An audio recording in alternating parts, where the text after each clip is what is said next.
बिस्मिल्लाहिर्रहमानिर्रहीम। HPLC की जो लास्ट स्लाइड हमने डिस्कस की थी वो ग्रेडियंट एलूशन के लिए मोबाइल फेज़ की प्रोग्रामिंग थी कि हम मोबाइल फेज़ की कंपोजिशन को एडजस्ट कर सकें। बेसिकली दो एलूशंस हमने पढ़ी थी। पहली एलूशन जो थी वो आइसोक्रेटिक एलूशन थी जिसमें मोबाइल फेज़ की कंपोजिशन और उसका flow rate through out the analysis constant रहता है। और दूसरी जो थी वो ग्रेडियंट इल्यूशन थी जिसमें हमने मोबाइल फेस की कंपोजिशन जो है वो हम वेरी करते हैं और उसका फ्लो रेट भी जो है वो वेरी करते हैं ताकि इल्यूशन जो है वो बेहतर हो सके, रेजोल्यूशन जो है वो इम्प्रूव हो सके। रेजोल्यूशन से मेरी मुराद relative separation between two peaks है, यानी कि दोनों कंपोनेंट जो है वो मिक्सचर के अलग अलग सेपरेट हो सके।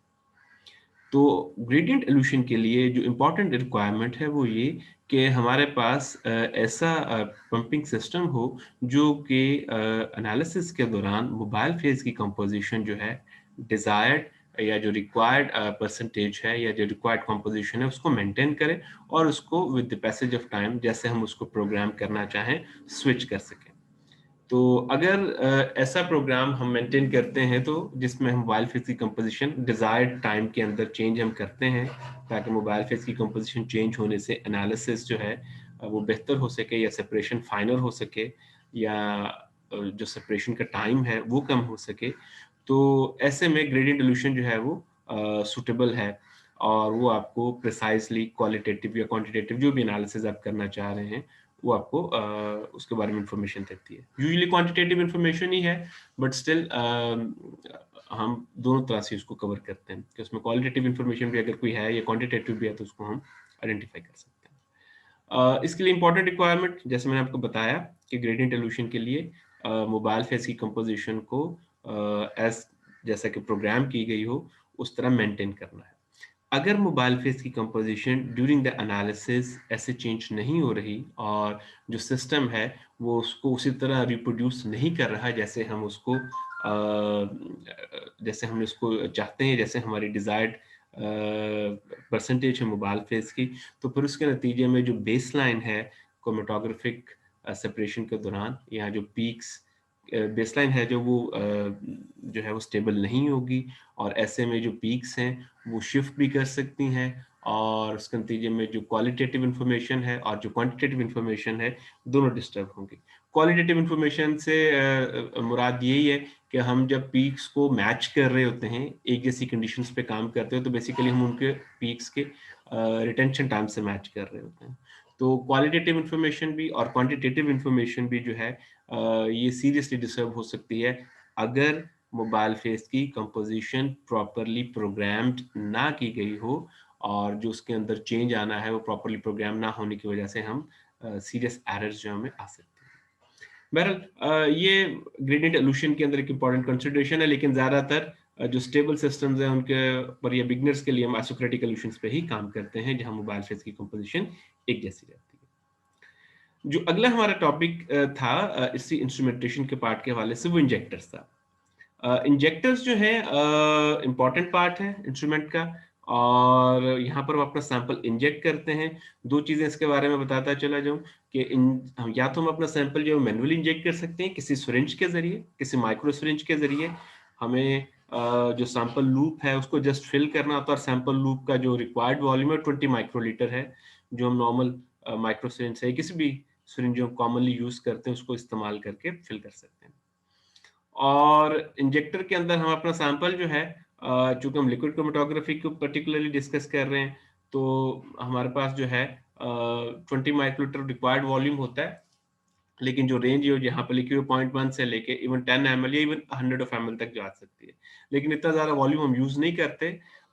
इंजेक्टर्स जो है वो इतना सारा वॉल्यूम जो है वो हैंडल नहीं कर सकते, तो यूजुअली 1 ml जो है वो एक बड़ा ही स्टैंडर्ड वैल्यू है जो हमें सैंपल वॉल्यूम रिक्वायर होता है किसी भी एनालिसिस के लिए। वैसे तो 20 माइक्रोलीटर से भी हमारा काम चल सकता है but still we need a bit slightly of excess ताकि सैंपल कंप्लीटली फिल हो जाए और जो एक्स्ट्रा वॉल्यूम है वो हम ड्रिंक करते हैं। तो सैंपल का वॉल्यूम हम कम से कम रखना चाहते हैं सबसे पहले जी, और इसका पर्पस ये होता है कि ये पॉसिबिलिटी दे कि हम लिक्विड सैंपल्स को जो है वो रिप्रोड्यूसिबली इंट्रोड्यूस करवा सकें। मिनिमम अगर हमारे पास सैंपल का जो वॉल्यूम है अगर वो मिनिमम होगा तो उससे जो पीक्स हैं उनकी ब्रॉडनिंग कम होगी, वो ज़्यादा फाइन और ज़्यादा बेहतर सेपरेशन हमें मिल रही होगी। और इस तरह जो उसके अंदर टेलिंग वगैरह के जो कुछ फैक्टर्स हैं जो कि कॉलम की वजह से किसी और फैक्टर की वजह से आ रहे हों, वो टेलिंग जो है वो कम हो सकती है। टेलिंग से मुराद ये है कि वो पीक जो ज़्यादा शार्प ना हो और जिसकी टेल बनती चली जा रही हो, वो उसको हम टेलिंग का नाम यहाँ पर देते हैं। तो कॉलम की परफॉर्मेंस की वजह से मोबाइल फेस की कंपोजिशन में अगर कोई प्रॉब्लम है या वेरिएशंस हैं, तो उनकी वजह से वो अपीयर हो रही होते हैं। तो इंजेक्टर्स के हवाले से मैनुअल इंजेक्टर्स जो हैं उसके अंदर हम अपना सैंपल माइक्रोसिरिंज में फिल करते हैं और उसको हम ऐड करते हैं, इंट्रोड्यूस करवाते हैं इंजेक्टर में। और अगर हमारे पास ऑटो सैंपलर है तो हम अपना सैंपल जो है वो एक सैंपल वायल में फिल करके ऑटो सैंपलर में रख देते हैं और मशीन खुदकार तरीके से उस सैंपल को इंजेक्ट भी करती है और उसका एनालिसिस भी कर रही होती है। तो वो ऑटो सैंपलर्स हैं। और मैं इस वीडियो के बाद जो है वो आपके साथ स्लाइड्स जो हैं वो या यूट्यूब लिंक जो है एक और शेयर करूँगा जिसमें एनिमेशन है एचपीएलसी की वर्किंग के लिए। सो इंजेक्टर्स कैसे काम करते हैं थोड़ा-सा इसको देख लें इसकी फ्लो के प्रोसेस को। 2 पोज़ीशंस होती हैं किसी भी इंजेक्टर की एचपीएलसी पे काम करते हैं। एक लोड पोज़ीशन होती है, ठीक है जी? और एक इंजेक्ट पोज़ीशन होती है। ठीक है जी। जब हम लोड पोज़ीशन के ऊपर अपना इंजेक्टर रखते हैं, तो एक्चुअली जो पंप से आने वाला सॉल्वेंट है या जो मोबाइल फेज़ है, वो डायरेक्टली कॉलम में से गुज़र रहा होता है। उस वक़्त आप कोई भी सैंपल अगर इंट्रोड्यूस करवाएँगे भी, तो वो इस पंप का या इस मोबाइल फेज़ का हिस्सा नहीं बन सकेगा और वो कॉलम तक नहीं पहुँचेगा, लिहाज़ा उसकी सेपरेशन नहीं हो सकेगी, क्योंकि बेसिकली जो सेपरेशन होनी है, वो तो इस एचपीएलसी कॉलम में हो रही होनी है। तो ऐसे में आपके पास जो है अगर आपको सैंपल इंजेक्ट करते हैं तो ये जो पोजीशंस बताई गई हैं 4 या 3 इनसे होता हुआ वो वेस्ट की तरफ चला जाएगा।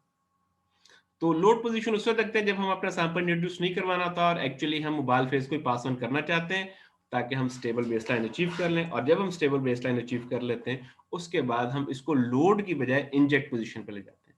यानी कि अपना सैंपल इंट्रोड्यूस करवाते हैं और फिर हम उसको इंजेक्ट पोजीशन पर लेके जाते हैं। तो फिर क्या होता है जब हम अपना सैंपल इंजेक्ट करते हैं, ठीक है जी? आप इस पोज़ीशन पे जो आप देख रहे हैं, तो क्या होगा कि जो पंप से आने वाला मोबाइल फेज़ है उसकी डायरेक्शन तब्दील हो जाती है। अब वो इस सैंपल लूप में से होकर गुज़रता है, जबकि पहले वो सैंपल लूप में से होकर नहीं गुज़र रहा था। तो जब इस वो सैंपल लूप में से होकर गुज़रता है, तो हमने जो सैंपल यहाँ पर इंजेक्ट किया होता है या जो सैंपल लूप हमारे पास इस सैंपल लूप में प्रेज़ेंट होता है, मोबाइल फेज़ उसको लेता है और ये उसके जो एरो डायरेक्शंस को लेता है, वो कॉलम की तरफ जाता है और अब बेसिकली सेपरेशन का प्रोसेस जो है वो स्टार्ट हो जाता है। तो ये 2 पोज़ीशन है। लोड पोज़ीशन के ऊपर जो सारा मोबाइल फ़ेज़ है वो कॉलम में से पास ऑन करता है, सैंपल उसके साथ जो है वो इंटरेक्शन नहीं कर पाता क्योंकि उसकी डायरेक्शन डिफरेंट है। और इंजेक्ट पोज़ीशन के अंदर जो है पंप जो है वो आपके सैंपल लूप में से होता हुआ गुज़रता है और उसको अपने साथ सॉल्वेबल करता हुआ कॉलम में से लेके जाता है जहाँ पे सेपरेशन का प्रोसेस होता है। जो मोस्ट कॉमन इंजेक्टर है वो रियोडीन इंजेक्टर है और वो इस तरह की पोज़ीशन है जैसे आपने देखा यहाँ पे मैनुअली अपना सैंपल जो है वो इंट्रोड्यूस कर सकते हैं। तो रियोडीन एचपीएलसी सैंपल जो है ये मैनुअल इंजेक्टर के लिए है। ऑटो सैंपलर्स जो हैं वो भी काम करते हैं और ऑटो सैंपलर का पर्पज़ ये होता है कि हर बार एक जैसा रिप्रोड्यूसिबल वॉल्यूम जो है वो कॉलम को दिया जाए। यूजुअली हम अक्सर जो फार्मास्यूटिकल इंडस्ट्रीज़ में काम करते हैं तो हम 3 इंजेक्शंस जो हैं वो रन करते हैं, 3 एनालिसिस करते हैं और फिर उनका एवरेज लेते हैं। तो इस एतबार से अगर आपका कोई मैनुअल एरर है सैंपल इंजेक्ट करते वक़्त या उसमें कोई एयर बबल्स हैं या कुछ उसमें कोई और प्रॉब्लम्स हैं तो उसके लिए ज़रूरी है कि हम ये रिप्रोड्यूसिबल तरीके से इन एरर्स को रिप्रोड्यूसिबल तरीके से सैंपल जो है वो रिड्यूस करवाएँ और उसका एरर जो है वो मिनिमाइज़ करें। तो इस एरर को मिनिमाइज़ करने के लिए ऑटो सैंपलर्स भी हैं जो हर बार एक जैसा रिप्रोड्यूसिबल वॉल्यूम देते हैं और जिसके नतीजे में आपकी जो प्रिसिजन है वो या वेरिएशंस जो है वो कम से कम हो जाती है और प्रिसिजन इंप्रूव हो जाती है। ऑटो इंजेक्टर्स जो हैं विदाउट ऑपरेटर इंटरवेंशन ये काम कर सकते हैं और करते हैं, हम इनको यूज़ करते हैं और ऑटो सैंपलर्स का ऑटोमेटिक इंजेक्टर्स का फ़ायदा ये होता है कि आप इसमें अपना सैंपल रख दें और प्रोग्राम कर दें, तो आपके पास जितने भी वो सैंपल्स हैं जो उसकी कैपेसिटी इस इंस्ट्रूमेंट्स की ट्रे के अंदर 20, 30, 40, 50 यूजुअली 30 तक भी होते हैं। तो वो 30 के 30 इंजेक्टर्स वो खुदकार तरीके से वो पिक करता जाएगा। जब एक एनालिसिस मुकम्मल होगा रन टाइम, तो खुदकार तरीके से दूसरा सैंपल जो है वो इंजेक्ट करेगा और उसको यूज़ कर रहा होगा। रूटीन क्वालिटी कंट्रोल एप्लीकेशंस के लिए अच्छे हैं। आप अनअटेंडेड मैनर में सारा सैंपल प्रिपेयर कर लें, सारे डिफरेंट सैंपल जो आप एनालिसिस करना चाहते हैं और लेट्स से आपके पास 10 सैंपल्स हैं, तो 10 के 10 सैंपल्स आप जो है वो तैयार करके सैंपल वायल्स में ट्रे में रखें, और then you can go with this automatic injectors, जो कि आपका सैंपल ऑटोमेटिक तरीके से इंजेक्ट करेगा, और हम प्रोग्राम कर देंगे कि एक एनालिसिस को इतना वक्त रिक्वायर है और इसके बाद आप दूसरा एनालिसिस शुरू कर दें, और दूसरे एनालिसिस के स्टार्ट पे ही हमारा सैंपल जो है वो खुदकार तरीके से या ऑटोमेटिक तरीके से इंजेक्ट हो जाएगा। इसके बाद इसको हम यूज़ करते हैं फार्मास्यूटिकल इंडस्ट्रीज के अलावा और बहुत सारी दूसरी इंडस्ट्रीज में, जहाँ पे हम लार्ज थ्रूपुट एनालिसिस चाहते हैं, यानी कि कम वक्त के अंदर ज़्यादा से ज़्यादा एनालिसिस चाहते हैं, और साथ में मैनुअल एरर को कम करना चाहते हैं, तो ऑटोमेटिक इंजेक्टर्स वहाँ पर ज़्यादा इस्तेमाल किए जाते हैं। और जैसे लिखा हुआ है कि खास तौर पे इस वक्त ज़रूरी है जब भी हम आप ऑटोमेटिक डाटा हैंडलिंग सिस्टम की तरफ जा रहे हो, कि खुदकार तरीके से कंप्यूटर प्रोग्राम्ड है, और कंप्यूटर प्रोग्रामिंग के नतीजे में ऑटोमेटिक इंजेक्टर जो है वो खुद जो है वो सैंपल इंजेक्ट करके जो मुकम्मल दिए गए आपके पास सैंपल्स हैं उनका एनालिसिस मुकम्मल करता है। और इसका फ़ायदा ये है कि इन सैंपल्स को हम कंटिन्यूअसली रन कर सकते हैं अनअटेंडेड मैनर से भी, और लिहाजा इससे आप कह सकते हैं कि हम हर बार रिप्रोड्यूसिबल रिजल्ट्स जो है वो अचीव कर सकते हैं। हमारी सैंपल टू सैंपल वेरिएशन या इंजेक्शन टू इंजेक्शन जो हम सैंपल इंट्रोड्यूस करवा रहे हैं वो वेरिएशन कम से कम हो जाती है। ठीक है जी। और फ्लो रेट, टेम्परेचर, ये तमाम चीज़ें हम ऑप्टिमाइज़ करके इसके साथ करते हैं। और मॉडर्न जो सिस्टम्स हैं जो automatic injector, definitely they are bit high priced because they work automatically, so that's why बहुत सारी इंडस्ट्री जहाँ पे चाहती हैं कि वो मैन पावर कम करें या अनअटेंडेड मैनर से एनालिसिस करना चाहें तो इसको प्रेफर करती हैं, but of course it costs more than the manual injectors or manual injection systems. Now we have the next important point is about column hardware और the column देखें जी दो तरह के हम यूज कर सकते हैं। एक तो एनालिटिकल कॉलम जिसके अंदर एक्चुअली सेपरेशन का प्रोसेस स्टार्ट हो रहा होता है, और एक इस एनालिटिकल कॉलम से पहले भी कॉलम हम जो लगाते हैं वो गार्ड कॉलम होता है। ठीक है जी। गार्ड कॉलम का पर्पस ये होता है कि एक्चुअली जो इम्प्योरिटीज हैं या जो कंटामिनेंट्स कुछ ऐसे हैं जो कि पास ऑन हो गए किसी तरह से फिल्टर से गुजर गए हैं, और वो कॉलम के अंदर अगर पहुंच जाए एनालिटिकल कॉलम में तो उसको डैमेज कर सकते हैं, तो उनको रोकने के लिए हम गार्ड कॉलम को यूज कर रहे होते हैं। एक्चुअली एक तरह से आप कह रहे हैं कि जो मेन सेपरेशन है वो एनालिटिकल कॉलम इसके अंदर होती है, और इससे पहले गार्ड कॉलम जो है वो इम्प्योरिटीज को या ऐसे पार्टिकल्स को जो किसी तरह से फिल्टर पेपर से अगर गुजर गए हैं, बहुत स्मॉल हैं और वो मेन कॉलम को डैमेज कर सकते हैं, वहां पे जाके स्टक कर सकते हैं, तो उनसे पहले हम गार्ड कॉलम लगाते हैं। लेकिन हम यहाँ पे मोस्टली जो हमारा मेन टारगेट या फोकस है वो एनालिटिकल कॉलम ही है। ठीक है जी। सो एनालिटिकल कॉलम्स जो हैं वो यूजुअली 2 मिलीमीटर से लेकर तकरीबन 5 मिलीमीटर तक इनका डायमीटर होता है, बट यूजुअली 2.6 मिलीमीटर जो है एक बड़ा प्रेफरल नॉर्मल साइज है जो हम यूज करते हैं। लेकिन डायमीटर जो है वो डेफिनेटली वो वेरी करता है कॉलम टू कॉलम, लेकिन हम यहाँ पर जो कॉलम यूज कर रहे होते हैं एचपीएलसी के अंदर, वो थ्रू आउट जो है वो एनालिसिस के लिए आप कह सकते हैं उसको कि वो कॉमन साइज के जो हैं या कॉमन डायमीटर्स के जो हैं वो यूज कर रहे होते हैं। और 5 मिलीमीटर्स के डायमीटर्स को हम यूजुअली यूज नहीं करते, इससे जो स्मॉलर डायमीटर्स उनको हम यूज कर रहे होते हैं। मैं आपको if we get the chance तो हम एचपीएलसी को विजिट भी करेंगे और उस पर एनालिसिस भी करेंगे, और मैं आपको दिखाऊंगा कि कॉलम की सारी स्पेसिफिकेशन जो है वो उसके पैक के ऊपर लिखी होती हैं, जिससे हम अंदाजा लगा सकते हैं। और कॉलम के साथ जो है कुछ कनेक्टर ट्यूबिंग्स होती हैं। ठीक है जी। और इनका क्रॉस सेक्शन जो है एरिया जो कम से कम होता है। ठीक है जी। ताकि हमारे पास जो है वो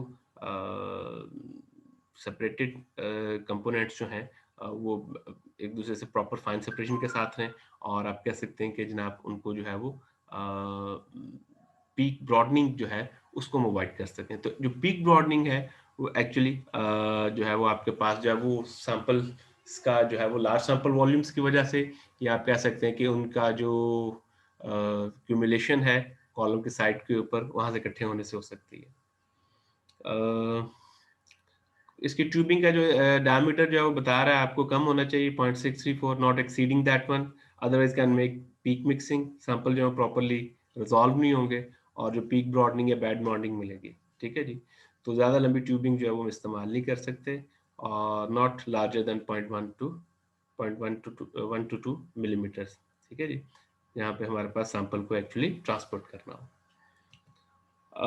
कुछ फिल्टर भी हम यूज करते हैं।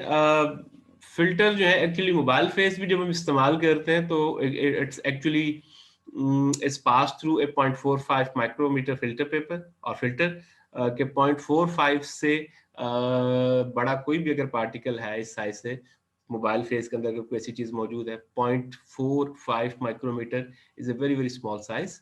सो उसको हम चाहते हैं कि उन स्पेशल फिल्टर्स की मदद से उनको रिमूव कर लें। ठीक है जी। और ना सिर्फ उनको रिमूव कर लें बल्कि उसको और जो हम सैंपल इंट्रोड्यूस करवा रहे हैं वो भी हम चाहते हैं कि वो उसी 0.45 माइक्रोमीटर से जाए ताकि कॉलम के अंदर वो जाके कोई कंटामिनेंट्स जो हैं या जो कॉम्प्लेक्स मिक्सचर्स के अंदर other than your sample analyte matrix में चीज़ें हैं वो रिटेन ना करें और उससे हम बेहतर तौर पर सेपरेशन कर सकें और कॉलम की लाइफ जो है वो इंक्रीज लाइन फिल्टर जो है बताया ये किया जाता है कि जनाब पंप और सैंपल इंजेक्टर में यूज किया जाता है to prevent particulates from clogging the column inlet. जो कॉलम को जो है वो अगर वो जो डैमेज कर सकते हैं अगर क्लॉगिंग हो जाएगी। Pure stainless steel filters having a porosity of 2 micrometer वो टिपिकली यूज किए जा सकते हैं और इनको फेरूल्स भी कहते हैं। और ये एक्चुअली जो है वो सॉल्वेंट चेंज ओवर के लिए भी सपोर्टेड होते हैं और ये बेसिकली जो है वो इस तरह की फेरूल्स जो हैं वो डिप भी होते हैं जो मोबाइल फेज रिजर्वायर है उनके अंदर। टेम्परेचर को मेंटेन करना इंपॉर्टेंट होता है उन एनालिसिस के लिए जो कि टेम्परेचर सेंसिटिव होते हैं।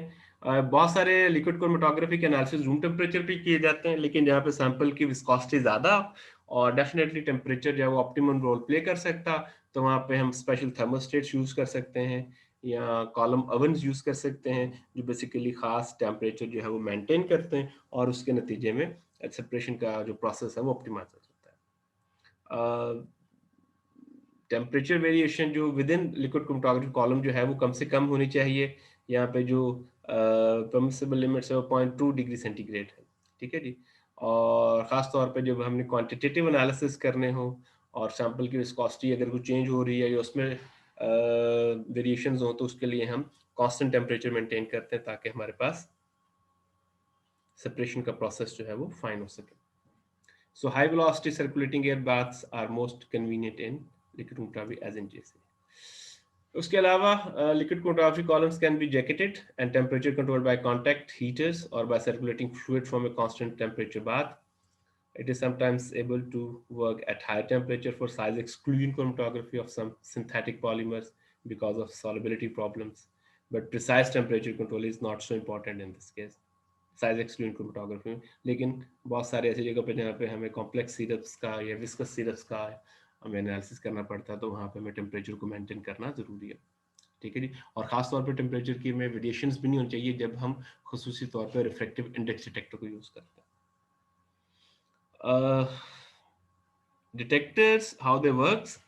फर्स्ट ऑफ ऑल डिटेक्टर्स जो हैं वो एक्चुअली उसको मेजर कर रहे होते हैं कि आपके पास जो सैंपल यहाँ पे रूट हुआ है इसकी एब्जॉर्बेंस क्या है या इसकी ट्रांसमिटेंस क्या है या इसकी फ्लोरेसेंस प्रॉपर्टीज क्या है। और इन केस अगर आपने इसके साथ कोई एमएस डिटेक्टर लगाया तो फिर उसका फॉर्मूला मैथ तक हमें चीज़ें जो है वो इंफॉर्मेशन जो है वो हमें दे रहे होते हैं। सो डिटेक्टर की इंपॉर्टेंट कैरेक्टरिस्टिक्स ये हैं कि इसकी ड्रिफ्ट कम होनी चाहिए। ड्रिफ्ट जो है हम यूजुअली उसको जो है वो यूं प्रोनाउंस करते हैं कि यूं उसको अंडरस्टैंड करते हैं कि ड्रिफ्ट एक्चुअली जो स्ट्रेट लाइन से कंटिन्यूअस आप क्या लें और ये ग्रेजुअल deviations जो हैं due to some system problems including the pumping issues or the column जो है वो एक्चुअली उसकी वजह से कोई सिग्नल जनरेट होता है और हम चाहते हैं कि ये बेसलाइन स्टेबल है और उसके ड्रिफ्ट के इश्यूज ना है। नॉइज एनी अनवांटेड सिग्नल यानी कि सॉल्वेंट अगर आप यूज कर रहे हैं तो सॉल्वेंट का अपना सिग्नल नहीं होना चाहिए उसके एब्जॉर्बेंस नहीं होने चाहिए। और of course high sensitivity fast response और वाइड लीनियर डायनामिक रेंज यानी कि लो से लो कंसंट्रेशन और हाई साइज कंसंट्रेशन को जो है वो लीनियरली डिटरमिन किया जा सकता है। पीक ब्रॉडनिंग कम होनी चाहिए ताकि जैसे सैंपल उसके अंदर आए एक्चुअली ना फ्लो सेल लगा होता है डिटेक्टर्स के अंदर जहां से ऊपर यूवी लाइट या विजिबल लाइट फॉल कर रही होती है और वो एक्चुअली उसको उसके एब्जॉर्बेंट्स को मॉनिटर कर रहे होते हैं। ठीक है जी। सो एक इंपॉर्टेंट चीज ये है कि जो रीमिक्सिंग है कि जिन चीजों को हमने सेपरेट किया कि फ्लो सेल के अंदर जाके वो आपस में मिक्सअप तो नहीं हो रही तो उनको अवॉइड करने के लिए भी हम चाहते हैं कि सेल का डिज़ाइन ऐसा हो जो कि सेपरेटेड कंपोनेंट्स को अलग-अलग रख सके। फ्लो जो है या रेट या टेम्परेचर इनके मुकाबले में या सॉल्वेंट में चेंज के मुकाबले से उसको डिटेक्टर को सेंसिटिव होना चाहिए। ऐसा ना हो कि हम फ्लो रेट चेंज करें तो डिटेक्टर जो है वो अपने सिग्नल जो है वो भी चेंज करना शुरू कर दे या टेम्परेचर के साथ वो बहुत सेंसिटिव हो, जिसका नतीजा ये होगा कि हमारे पास क्वांटिटेटिव एरर जो है वो आना शुरू हो जाएँगे। सिंपल एंड रिलायबिलिटी हो और वाइड रेंज ऑफ एनालिसिस को हम यूज़ कर सकते हैं और नॉन डिस्ट्रक्टिव होना चाहिए। यूजुअली हम 4 मेन डिटेक्टर्स को डिस्कस करेंगे, एक रिफ्रैक्टिव इंडेक्स डिटेक्टर को, एक यूवी विज़ डिटेक्टर को, एक फ्लोरेसेंस को और फिर बाकी को जो है वो मास स्पेक्ट्रोमीटर्स को। तो इसके साथ-साथ मैंने एक वीडियो जो है वो यूट्यूब से सर्च की है एचपीएलसी की एनिमेशन के हवाले से। मैं चाह रहा हूँ कि मैं आपको वीडियो भी दिखा दूँ और फिर हम डिटेक्टर्स को डिटेल से डिस्कस करें ताकि हमें ये प्रोसेस जो है वो समझ आना शुरू हो जाए। तो अभी के लिए मैं इस वीडियो को जो है फुल स्क्रीन करके इस एनिमेशन को कर रहा हूँ और दरमियान में इन चीज़ों को एक्सप्लेन भी मैं करता चला जाऊँगा। Liquid chromatography is a technique in analytical chemistry used to separate, identify, and quantify each component in a mixture. ये एक टिपिकल एनिमेशन है जिसमें आपको दिखा रहे हैं कि हमारे पास यहाँ पे पंपिंग सिस्टम भी है, ये मोबाइल फेज रिजर्वायर है और यहाँ पे कॉलम के साथ एक यहाँ पे हीटिंग के लिए एक ओवन लगा हुआ है, जेक्टेड हीटेड है और फिर ये हमारे पास डिटेक्टर है जो कि इन तमाम चीज़ों को, इस तमाम इन्फॉर्मेशन को इस इंटरफेस के साथ जोड़ता है और फिर हम इसको कंप्यूटर के ऊपर देखते हैं। As well as other forms of chromatography, in HPLC there is a mobile phase, which forced by a pump to pass through the system. And there is a stationary phase called a column, which located in an oven where the temperature can be controlled. The sample can be automatically injected into an HPLC system by the use ये of मैं आपको बता चुका हूँ कि sample आप automatic तरीके से भी इंजेक्ट कर सकते हैं और मैनुअल भी, लेकिन ऑफ कोर्स ऑटोमेटिक सैंपलर्स जो हैं वो एक्सपेंसिव हैं, तो मोस्टली हम मैनुअल तरीके से कर सकते हैं। हमारे पास जो है वो ऑटोमेटिक सैंपलर डिपार्टमेंट में नहीं है, लेकिन मैनुअल सिस्टम्स के साथ हम इंजेक्ट कर सकते हैं। तो अब यहाँ देखिए आपको थोड़ा-सा ऑटोमेटिक इंजेक्टर की वर्किंग भी समझ में आ सकती HPLC है। system by the use of HPLC autosampler, or can be manually introduced into the injector using a syringe. There is also a detector attached to the HPLC system, which ठीक। measures the analytes after its separation in the column. The pump forces the mobile phase. अब actually हम pumping की सबसे पहले बात करेंगे। हमने instrumentation में भी ये चीज़ पढ़ी थी, क्लास के अंदर भी ये डिटेल है। तो अभी हम थोड़ा-सा देखेंगे कि सबसे पहले पंप कैसे काम करता है, मिक्सिंग कैसे होती है और फिर उसके बाद जो है वो मोबाइल फेज़ जो है वो कैसे कॉलम से पास ऑन करता है। Through the column, and then the detector under high pressures, and then the detector forces the mobile phase the column. The pump forces the mobile phase through the column, and then the detector under high pressures. आप यहाँ पे मैंने इसको रोका है, आप पहले इधर से अंदाज़ा लगा सकते हैं कि एक्चुअली जो पंप है, वो उसका काम ये है कि वो मोबाइल रिज़र्वायर से मोबाइल फिर रिज़र्वायर को ले, उनको आपस में मिक्स करे। यहाँ पे हम अपना सैंपल ये इंजेक्ट कर रहे हैं इस इंजेक्ट से और ये इंजेक्टर जो है वो कॉलम में से गुज़र रहा है और कॉलम से होकर ये डिटेक्टर में जाएगा और डिटेक्टर से फाइनली वेस्ट में जाएगा और फिर डिटेक्टर से इन्फॉर्मेशन ये इस इंटरफ़ेस के पास आएगी और ये कंप्यूटर पे फाइनली डिस्प्ले कर दी जाएगी। तो आप एरोज़ से अंदाज़ा लगा सकते हैं कि जो डायरेक्शन ऑफ एरोज़ है, चीज़ें कैसे फ्लो कर रही हैं। तो बेसिकली इंजेक्टर टू डिटेक्टर इस फ्लो से हम जा रहे हैं।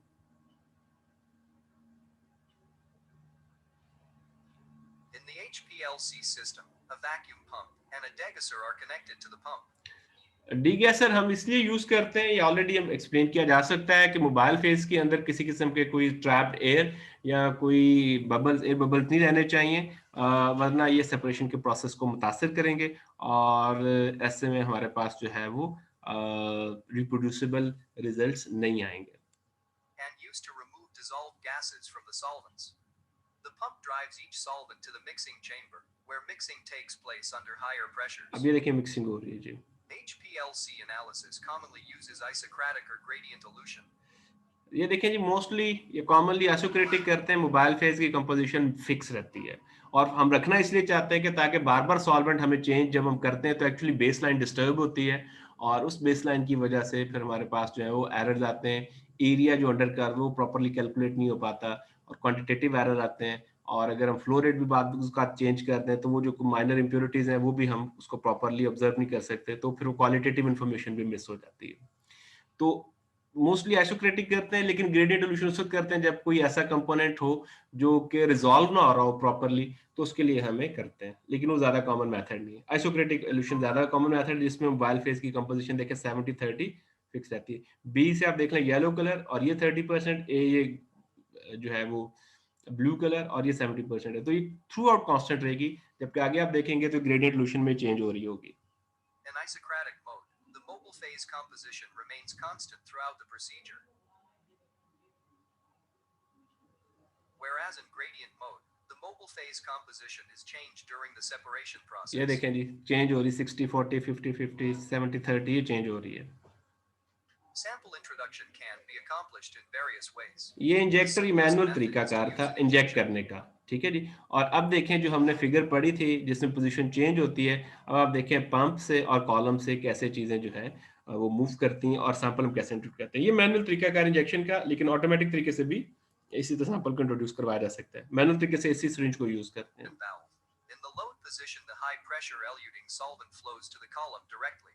The ये loop is loaded at the atmospheric pressure from a syringe via the needle port. Excess sample exits the loop via vent port.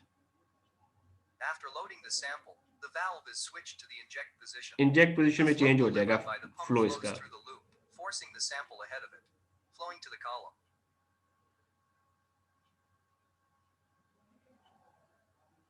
Then, the valve returns to the load position, and the mobile phase moves. अब actually देख सकते हैं कि पहले जो आपके पास जो है वो लोड पोजीशन थी, डायरेक्टली चीजें मूव कर रही थी, सैंपल लूप में से जा रहे, लेकिन जब आपने इंजेक्ट पोजीशन पे किया तो फिर पंप उस सारे सैंपल को जो आपने इंजेक्ट किया था उसको अपने साथ लेके कॉलम तक जा रहा The है। sample through the column. The separation is based on differential partitioning of the sample components between the mobile and stationary phases. The component which has more affinity to the mobile phase, consequently less affinity to the stationary phase, travels faster and eluted out first. And जिसकी affinity, ये हमने already चीजें class में discuss की हुई थी, मैं again explain करता हूँ कि जिसकी एफिनिटी, जिस कंपोनेंट की एफिनिटी स्टेशनरी फेज के साथ ज्यादा होगी, वो उतनी ज्यादा देर तक उसके साथ जो है वो रिटेन करेगा, और जिसकी एफिनिटी सबसे कम होगी स्टेशनरी फेज के साथ, वो उतनी जल्दी अलूट हो जाएगा और सबसे पहले अपीयर होगा क्रोमेटोग्राफिक पीक्स की सूरत में। और डेफिनेटली उसका रिटेंशन टाइम भी जल्दी आ जाएगा, जो जल्दी अलूट होगा। जो देर से अलूट होगा उसका रिटेंशन टाइम भी बाद में आएगा और सबसे आखिर में अलूट होगा। तो आप अगर इसको स्टार्ट से देखें तो आपके पास ये सारे कंपोनेंट्स इकट्ठे आ रहे थे, ठीक है जी। यहाँ से देखें, ये सारे कंपोनेंट्स इकट्ठे आ रहे थे। the component अब उसके बाद इनकी अपनी रिलेटिव एफिनिटी है और जिसकी बेस के ऊपर ये कंपोनेंट सेपरेट होते चले जा रहे हैं। which has more affinity to the mobile phase, consequently less affinity to the stationary phase, travels faster and eluted out first. And the component which has more affinity to the stationary phase, consequently more interaction, travels slower and eluted later. ये जिसकी सबसे affinity कम है सबसे आखिर में लूट हो रहा होगा। तो बेसिकली एफिनिटी ये बता रहे हैं कि जिसकी स्टेशनरी फेज के साथ एफिनिटी है ये ऑरेंज कलर में सबसे आखिर में निकल रहा है, और जिसकी एफिनिटी मोबाइल फेज के साथ ज्यादा थी वो सबसे पहले साथ मोबाइल फेज के साथ निकला और जल्दी अलूट हो रहा है।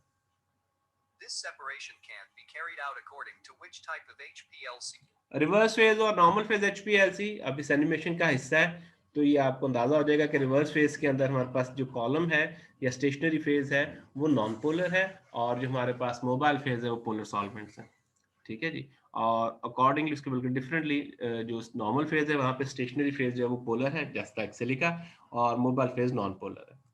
Used. There are two main types of HPLC, reverse phase and normal phase. Reversed phase has a non-polar stationary phase and moderately polar mobile phase. One common stationary phase is a silica which has been modified by attaching a straight chain alkyl group to its surface. Such usually C8 या C18 column जो हैं ये use किए जाते हैं। C18 बड़ा common column है, लेकिन इसकी हाइड्रोफोबिसिटी ज्यादा है। C8 कॉलम की हाइड्रोफोबिसिटी कम है क्योंकि यहाँ पे 8 कार्बन चेन जो है वो is अटैच the है। atatyl group C18 or the octyl group C8. In this case, the more hydrophobic the analytes are, the more retained they will be on the. अच्छा जी, जो हाइड्रोफोबिक एनालाइट्स हैं particularly जब हम देख रहे हैं तो वो ज़्यादा देर तक रिटेन करेंगे अगर आपके पास स्टेशनरी फेज़ जो है वो बेसिकली नॉन पोलर है या हाइड्रोफोबिक है। ठीक है जी? case, the more hydrophobic the analytes are, the more retained they will be on the state. अब आप देख सकते हैं पोलैरिटी के लिए, अब आप देख सकते हैं यहाँ पर जब ये एलूशन होगी तो ग्रीन जल्दी एलूट हो रहा है, ठीक है जी? तो ग्रीन जो है वो ज़्यादातर मेनली पोलर होगा अगर आपके पास ये जो ग्रीन कंपोनेंट्स हैं, ये पोलैरिटी के बेस पे आप देख रहे हैं, ये अगर चूँकि पोलर हैं, तो फिर ये ज़्यादा जल्दी एलूट होंगे और इनका रिटेंशन टाइम पहले आएगा और जो ऑरेंज कलर के ये अगर नॉन पोलर हैं, तो फिर ये देर से एलूट होंगे और इनका रिटेंशन टाइम बाद में आएगा। ये उस वक़्त हम बात कर रहे हैं जब हमारे पास स्टेशनरी फेज़ की सरफेस जो है वो नॉन पोलर है। तो नॉन पोलर स्टेशनरी फेज़ की सरफेस नॉन पोलर के साथ ज़्यादा अच्छा इंटरेक्शन शो करेगी और पोलर के साथ कम करेगी, इसलिए पोलर सब्सटेंस जो है वो जल्दी एलूट हो जाएगा। Stationary phase. The अब आप देख सकते हैं कि polarity more polar they are, the more जितना ज़्यादा पोलर होगा, उतनी जल्दी वो एलूट हो रहा है, ग्रीन वाला उतनी जल्दी निकल रहा है, ऑरेंज वाला उस सबसे बाद में निकल रहा है और उसकी रीज़न ये है कि ऑरेंज वाला जो है वो रिलेटिवली नॉन पोलर है। ये हम रिवर्स फेज़ क्रोमैटोग्राफी में जहाँ पे स्टेशनरी फेज़ नॉन पोलर या हाइड्रोफोबिक है, उस वक़्त स्टडी more करते they हैं। will prefer the mobile phase. ये देख लें जी, इससे आपको अंदाज़ा हो जाएगा कि जो रिलेटिवली नॉन पोलर है, वो रिवर्स फेज़ क्रोमैटोग्राफी में उतनी ही देर से एलूट होता है। तो बेसिकली पोलैरिटी बेस पे हम चीज़ों को यहाँ पे सेपरेट कर रहे हैं। In normal phase chromatography, the stationary phase is polar, and the mobile phase is nonpolar. This method separates analytes based on their affinity for a polar stationary surface, such as silica. Silica सबसे common इस्तेमाल किया जाने वाला polar stationery phase है। In this case, the more polar the analytes are, the more retained they will be on the stationary. अब हमारे पास stationary phase surface जो है वो पोलर है, तो लिहाजा वो पोलर एनालाइट्स को रिटेन करेगी नॉर्मल फेज के अंदर और जो नॉन पोलर कंपोनेंट्स है वो जल्दी एलूट होंगे। Phase. The more hydrophobic they are, the more they will prefer the mobile phase. अब आप देख सकते हैं कि जो आपके पास नॉन पोलर वाले ये जो ऑरेंज कलर है इस पर्टिकुलर केस में वो नॉन पोलर ज्यादा है तो जल्दी एलूट होंगे और अगर ग्रीन वाला पोलर है तो ज्यादा वो देर से एलूट होगा, सबसे आखिर में एलूट होगा।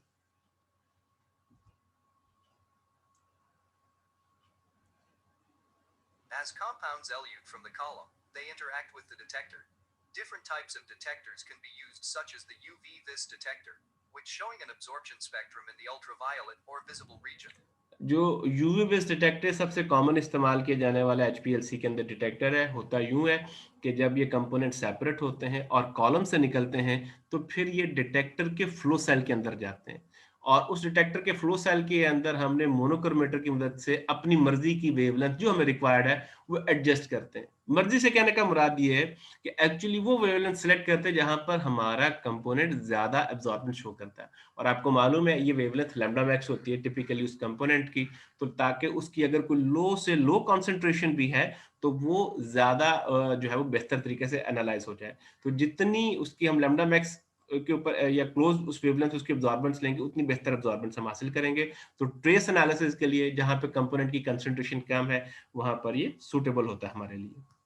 For UV detection, a deuterium discharge lamp as a light source is used. UV lamp जो है वो ड्यूटेरियम डिस्चार्ज लैंप यूज करते हैं जो कि अल्ट्रावायलेट रेंज वेवलेंथ देता है, तकरीबन हम 200 नैनोमीटर से लेके 350 या 400 नैनोमीटर तक उसको देखते हैं और विजिबल रीजन के लिए हम टंगस्टन लैंप को यूज करते हैं जो 400 नैनोमीटर से 700 नैनोमीटर तक। And for components detection in visible region, a tungsten lamp is used. In UV-Vis detector, we can also find entrance slit, lens, prism or diffraction grating, exit slit, flow cell, ये detector की working और actually and हम flow detector cell पे for interested absorption हैं। measurements. Light from the lamp is shown onto the prism and dispersed according to wavelength. When the measurement is performed with a specific wavelength, the angle of the prism is adjusted so that the light. देखिए आप prism की angle change कर दें तो आपके पास जो है वो डिफरेंट वेवलेंथ आ जाएगी। कलर से दिखाने का मकसद ये है विजिबल रीजन में और फिर हम यूवी रीजन में भी वेवलेंथ को चेंज कर सकते हैं जो डिजायर्ड वेवलेंथ है। Light of this wave can shine on the flow cell.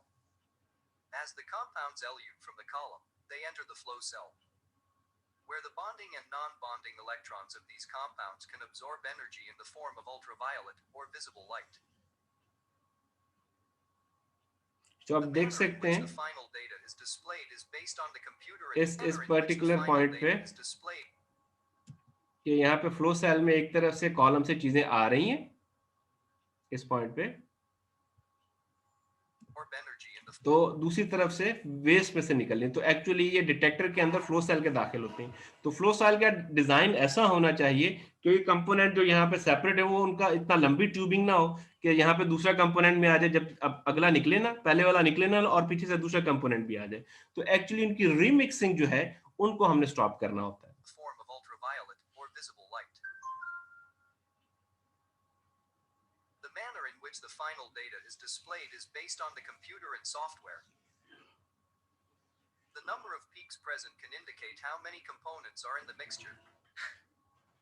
तो ये हमने अगर सिंपल यूवी डिटेक्टर यूज किया हुआ है तो हम उनकी एब्जॉर्बेंस यहाँ पे फिगर आउट कर सकते हैं, और एक्स एक्सिस पे हम लेते हैं उसके रिटेंशन टाइम को या टाइम को, और वाई एक्सिस के ऊपर हमारे पास उसका जो सिग्नल एब्जॉर्बेंस का वो आता है। Usually, ये देखें जी, रिटेंशन टाइम है इस पीक का, ये जो ग्रीन कलर में इसका retention time for example 5.1 minute है। तो 5.1 मिनट इस कंपोनेंट का, इस कंपोनेंट को आप ए का नाम दे लें ग्रीन कलर में जो है। तो ये ए कंपोनेंट एक नॉर्मल वर्किंग कंडीशन पे या जिस कंडीशंस पे हमने ये सेपरेशन की है, ये कंपोनेंट ए चाहे किसी कॉम्प्लेक्स मिक्सचर में भी होगा, इसका रिटेंशन टाइम यही आएगा। तो जो दो पीक्स के रिटेंशन टाइम एक है, एक एनालिसिस ये और एक एनालिसिस हम कोई और करते हैं जिसमें कोई एक और पीक आती है 5.1 मिनट पे। तो अगर 5.1 मिनट पे भी वही पीक आए और इसका भी रिटेंशन टाइम 5.1 मिनट हो, तो यूजुअली ये एक बड़ा कॉमन तरीका है जो ये जाहिर करता है, ये कॉमन स्ट्रेटेजी है कि ये दोनों कंपोनेंट्स दरअसल एक ही हैं। तो प्योर फॉर्म के अंदर भी उस पीक का, उस कंपोनेंट का रिटेंशन टाइम वही होगा, और जब वो किसी कॉम्प्लेक्स मिक्सचर में होगा तो फिर भी उसका रिटेंशन टाइम वही होगा। तो रिटेंशन टाइम को मैच करना एक्चुअली कंपाउंड्स की आइडेंटिटी को मैच करने के लिए जरूरी है। तो 5.1 ये इसका रिटेंशन टाइम होगा, एब्जॉर्बेंस उसकी यूनिट होगी। यूजुअली इस पीक के अंडर जो एरिया है इसको हम कैलकुलेट करते हैं, जो कि इसकी कॉन्सेंट्रेशन को जाहिर करता है। और इसी तरह हम कोई भी एनालिसिस करें, चाहे पीक का एरिया कम हो, ज्यादा हो, कंसंट्रेशन हो, अगर उसका रिटेंशन टाइम मैच कर रहा है तो एक्चुअली ये एक इंडिकेशन है कि इन कंपाउंड्स की the आइडेंटिटी एक x-axis जैसी of है। the HPLC chromatogram shows the amount of time taken for the analytes to pass through the column and reach the detector. Typically, the y-axis, or the area of the peak, is a reflection of the amount of a specific analyte that's present. अच्छा जी, ये एक typical animation थी जो मैंने आप लोगों के साथ शेयर की। आ, उसने तो एक डिटेक्टर बताया था, हमारे पास डिफरेंट डिटेक्टर्स हैं। कुछ इसमें रिफ्रैक्टिव इंडेक्स डिटेक्टर्स हैं जो कि रिफ्रैक्टिव इंडेक्स को मेजर करते हैं, यूवी विज, वेवलेंथ।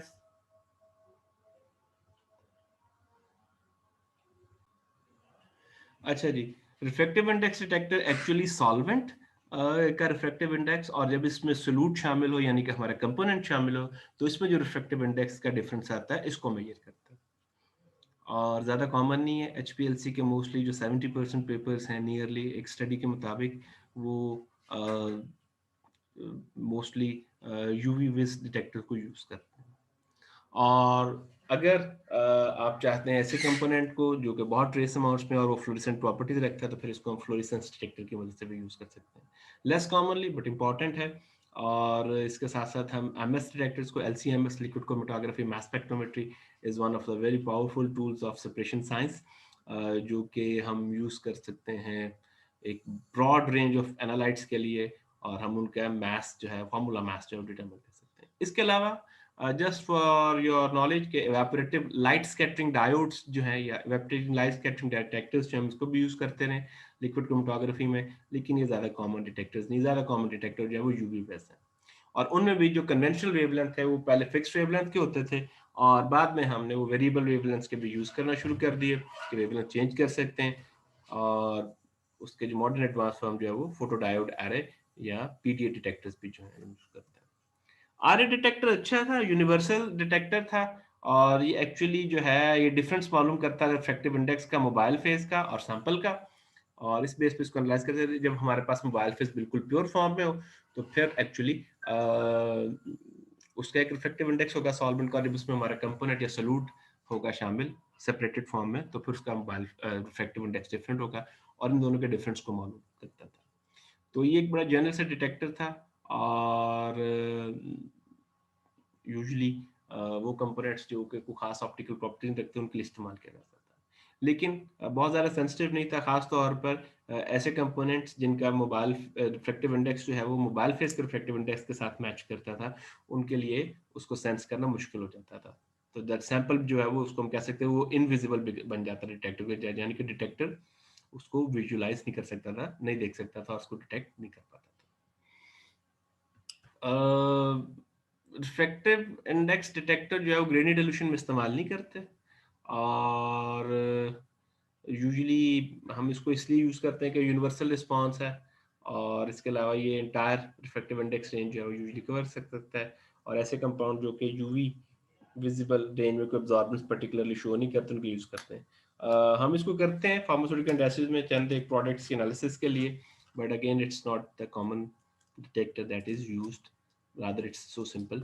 और एडवांटेजेस जो है वो इसकी लो सेंसिटिविटी है, और एडवांटेज जो था सिंपल डिज़ाइन था, और टेम्परेचर के साथ सबसे इंपॉर्टेंट चीज़ ये फ्लक्चुएशन शो करता है, तो लिहाजा मामूली सी चेंज फ्लो रेट्स के अंदर टेम्परेचर के अंदर होगी तो रिफ्रैक्टिव इंडेक्स चेंज हो सकता है, लिहाजा इसको हम एक्सटेंसिवली यूज़ नहीं करते।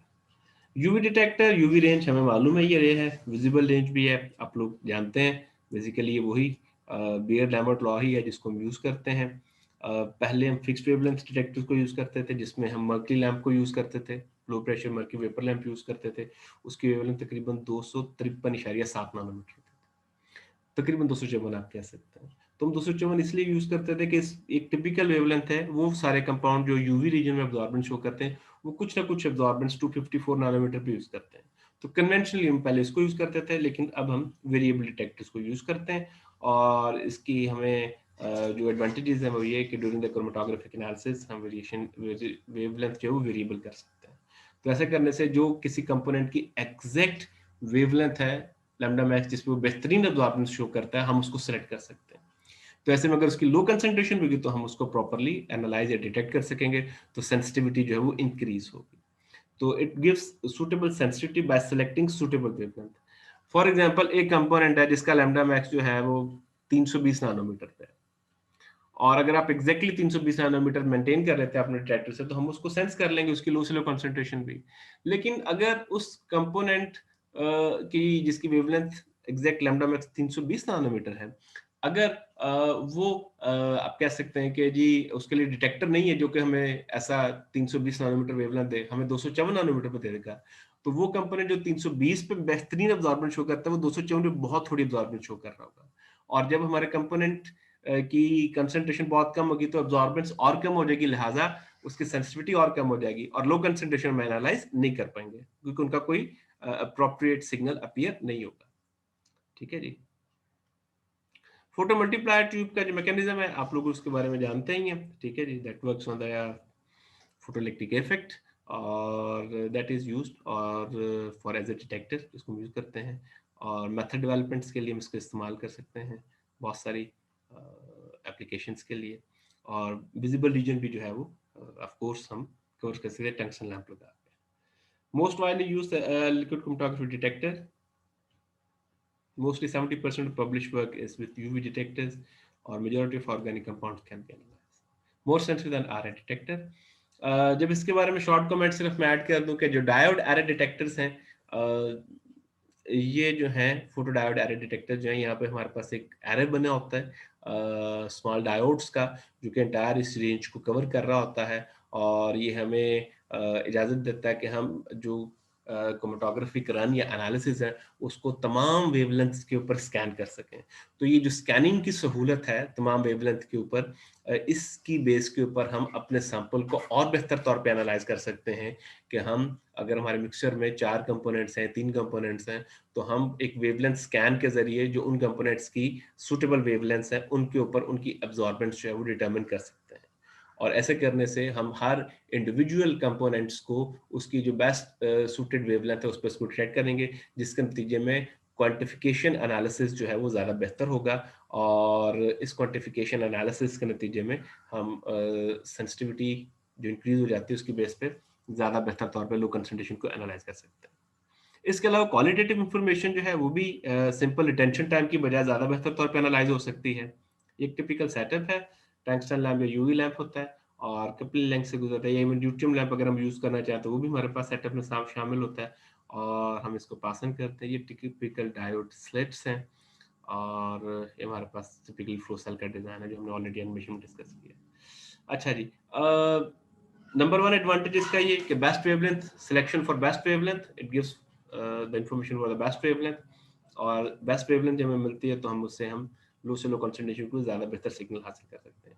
सेकंड एडवांटेज इसका ये कि जो पीक की प्योरिटी है, कि यानी कि जो पीक आ रही है, समटाइम्स रिटेंशन टाइम जो है वो दो चीज़ों का या दो कंपोनेंट्स का एक, अगर वो इज़म होके या मिलकर एक पीक ओवरलैप करके दे रहे हैं, वो आपस में ओवरलैपिंग कर रहे हैं, तो हम इसके बारे में अगर एनालिसिस करना चाहते हैं तो इसका भी हम इसके बारे में इंफॉर्मेशन मिल सकती है। क्या ये पीक जो क्रोमेटोग्राफी की अपीयर हुई है, ये बिल्कुल प्योरली एक कंपोनेंट की है या दो कंपोनेंट मिलके पीक दे रहे हैं? ठीक है जी। तो ऐसे केस में एब्जॉर्बेंट स्टेशनिंग करते हैं बहुत सारे वेवलेंथ्स के ऊपर। ठीक है जी। In such case absorbent stationing at several wavelength is particularly helpful in describing whether the peak represents a single component और in fact a composite peak. Peak जो है वो एक सिंगल कंपोनेंट की या दो कंपोनेंट्स की है।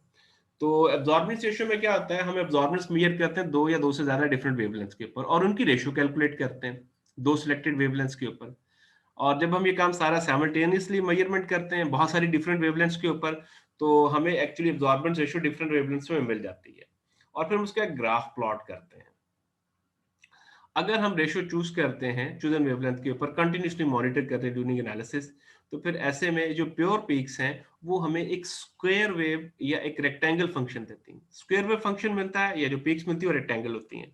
अगर रिस्पांस स्क्वायर वेव फंक्शन की सूरत में रेक्टेंगल नहीं है, ठीक है जी, तो फिर इसका मतलब है कि जो पीक है वो प्योर नहीं है, वहां पर दो या दो से ज्यादा पीक्स कंपोनेंट्स मिलकर एक पीक दे रहे हैं।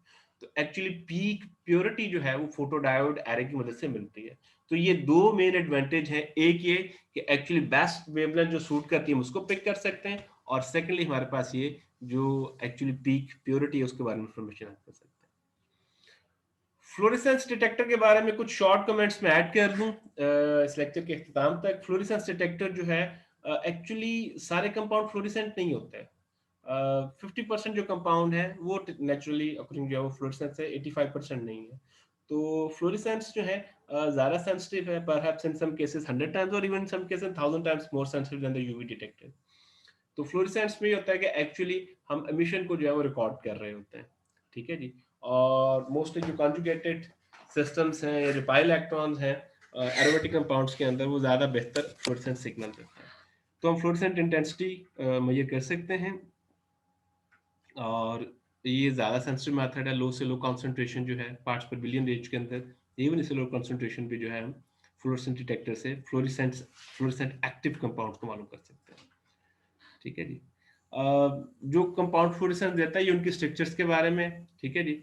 और फ्लोरेसेंट इंटेंसिटी जो है वो एक्चुअली डिपेंड कर रही होती है एक्साइटेशन और एमिशन दोनों वेवलेंथ्स के ऊपर, और इससे में हम सिलेक्टिवली एक पर्टिकुलर एक्साइटेशन वेवलेंथ सेलेक्ट करते हैं जिसमें हम अपने सैंपल को एक्साइट करते हैं, और एक पर्टिकुलर वेवलेंथ के ऊपर ही हम एमिशन को ऑब्जर्व करते हैं।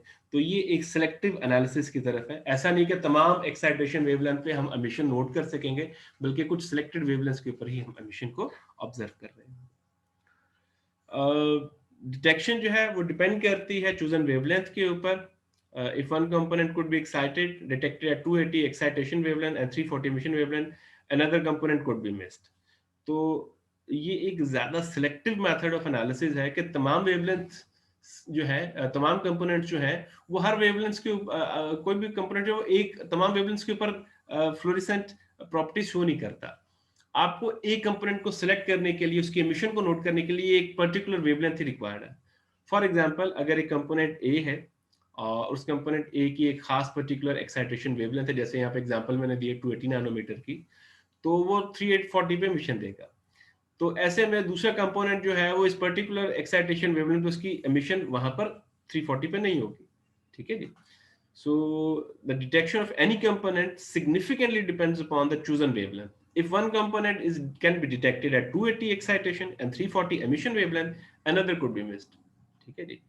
तो ऐसे में सिलेक्टिव एनालिसिस होता है, और एक कंपोनेंट को जो दूसरे के साथ क्लोज प्रॉक्सिमिटी में, क्लोज कॉम्बिनेशन में पाया जाता है, उनको डिटेक्ट कर सकते हैं।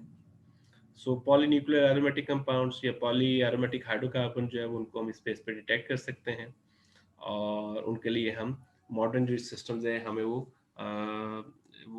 इसकी सहूलत देते हैं कि हम कंटिन्यूसली फास्ट तरीके से एक्साइटेशन और एमिशन की वेवलेंथ को स्कैन करके हम मालूम कर सकते हैं। तो जस्ट इसके बारे में शॉर्ट कमेंट्स हैं, ज़्यादा सेंसिटिव हैं, और इवन मैंने बताया 10 से 1000 टाइम मोर सेंसिटिव इन यूवी डिटेक्टर्स के। फ्लोरेसेंस डिटेक्टर जो है वो वेरी स्पेसिफिक और सिलेक्टिव भी हैं, और ये स्पेसिफिक फ्लोरेसेंट एक्टिव कंपाउंड के लिए ही हम यूज़ करते हैं। In terms of application, HPLC has much more applications in pharmaceutical industry. आपके कोर्स में है फिनिश प्रोडक्ट्स जो हैं, सिरप्स, टैबलेट्स, कैप्सूल्स, और वो तमाम सब्सटेंसेस, ऑइंटमेंट्स या इंजेक्शंस या इंजेक्टेबल्स जो हैं, उन तमाम को रूटीन क्वालिटी कंट्रोल एनालिसिस के लिए, कि जब कोई प्रोडक्ट जो है हम क्या कहते हैं मैन्युफैक्चर कर लेते हैं, और इस चीज़ को इंश्योर करने के लिए कि ड्यूरिंग द प्रोसेसिंग वो ज़ाया नहीं हुई या डिग्रेड नहीं हुई, या वो एग्जैक्ट उसी हालत के अंदर मौजूद है, उसी कंसंट्रेशन में मौजूद है, और उसी शेप के अंदर मौजूद है, और उसके कोई मेटाबॉलाइट नहीं बने, तो हम स्टैंडर्ड के एनालिसिस को भी रन करते हैं, हम स्टैंडर्ड ड्रग्स को भी रन करते हैं, और जो हमारे पास सिरप की सूरत में या टैबलेट की सूरत में या कैप्सूल्स की सूरत में जो ड्रग्स हैं, उनका भी एनालिसिस करते हैं, और फिर उनको हम कंपेयर करते हैं। तो इससे हमें उनकी क्वांटिटेटिव एस्टिमेशन के बारे में भी डिटेल इन्फॉर्मेशन मिल जाती है, और फिर हम उसको इंश्योर कर सकते हैं कि क्या ये जो मेडिसिन या जो हम मार्केट में भेज रहे हैं, क्या ये कंप्लाइन करती है या नहीं करती, या इसके अंदर कंपोनेंट्स जो है वो एक्चुअली हैं कितने, और इस तरह से बहुत सारे जो रॉ मटेरियल्स हैं हम उनका भी एनालिसिस कर सकते हैं। सो ये लेक्चर थोड़ा सा लेंथी हो रहा है, I am just stopping it here, और I would welcome your questions about HPLC, about their applications, about the instrumentation. तो जो चीज़ें आप पूछना चाहते हैं वो आप पूछें, और नेक्स्ट लेक्चर में आई वुड ट्राई कि मैं चीज़ें जो हैं वो कोई एप्लीकेशन फर्दर जो है वो मैं आपको गाइड कर सकूँ उनके बारे में, और फिर हम गैस क्रोमेटोग्राफी शुरू